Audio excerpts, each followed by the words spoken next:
So the eighth advice, actually, Rasul SAW said that when you have to spend on your family, at the same time, Rasul SAW, when he said something, always Rasul SAW not only emphasize on one thing.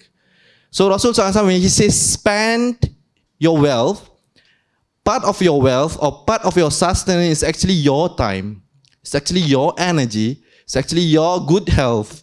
It's actually your knowledge. So spend your knowledge, spend your time, spend your energy for your wife, for your children first, then your community, then your close relative, then your close friends. Islam always teaches us to be an ethical Muslim, to be a Muslim that have etiquettes. We have to know that Islam always teach us about awlawiyah. Awlawiyah is in Arabic, which means priorities. Because we don't have the ability, the capability to actually do all good deeds at one time.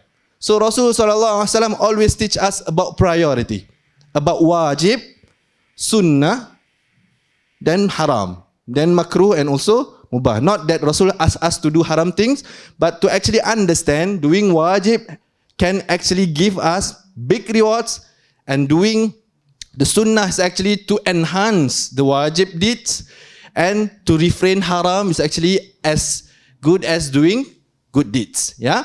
The number 8 advice, Rasul SAW said that spend your knowledge to your children first, and make sure when you teach your children, about Allah, when you teach your children about Rasul sallallahu alaihi wasallam, about prayer, don't actually raise your hand.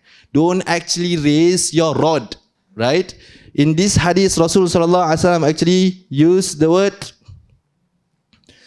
I can't remember, asaka. Wala tarfa' asaka ala ahlik. Can you see it? This is asak, okay? Wala tarfa' asak. Asak is actually the same word that Allah subhanahu wa ta'ala mentioned about Moses, or about Nabi Musa alayhi salam, asa, during the time that Fir'aun was behind him, and he is trapped in front of the Red Sea, right? Red Sea, right? So Allah said that, hit that asa, hit that. What is asa in Arabic? Staff. Okay, staff lah, boleh lah. Staff. I only know in Malay, tongkat, right? So now I can't remember, I can't translate it in English, so it's a staff. So Allah said that hit your staff on the Red Sea, then suddenly Allah subhanahu wa ta'ala do the magic, right?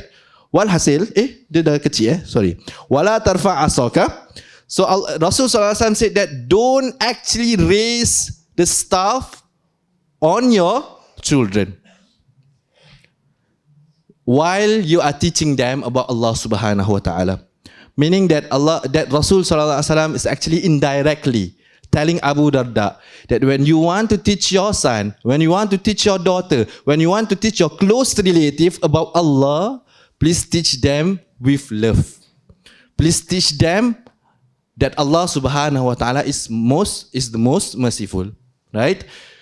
First, then we actually teach more about Allah subhanahu wa ta'ala, because Allah subhanahu wa ta'ala is actually a complete God, right? It's actually a complete God. Yeah, it's not, Allah subhanahu wa ta'ala is not only about lovey-dovey. Allah subhanahu wa ta'ala is actually a just God. Allah subhanahu wa ta'ala is not only about love, but Allah subhanahu wa ta'ala also the God that punish when people do wrong things, right? I'm not emphasizing about Allah subhanahu wa ta'ala torment. He is being harsh, right? Because some people see that Allah subhanahu wa ta'ala, when he throw his slave inside the hellfire, then Allah subhanahu wa ta'ala is being harsh. But please know that Allah subhanahu wa ta'ala is always, Allah subhanahu wa ta'ala proclaim himself as two opposites. Right? That when Allah subhanahu wa ta'ala say Allah subhanahu wa ta'ala is someone that most merciful God, at the same time Allah subhanahu wa ta'ala proclaim himself as someone that punish when you do wrong things. Right? That being said, that we have to understand that Islam is not a fairy tale. Islam is not always about happy ending. What do I mean by that?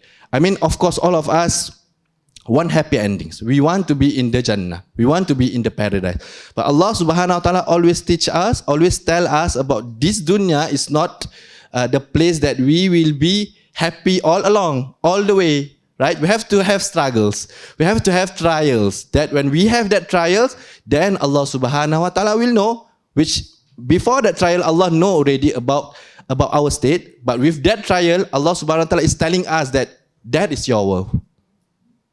By how much can you go? By how much can you sacrifice? Then that's your worth. Then don't tell that Allah subhanahu wa ta'ala is not being a just God.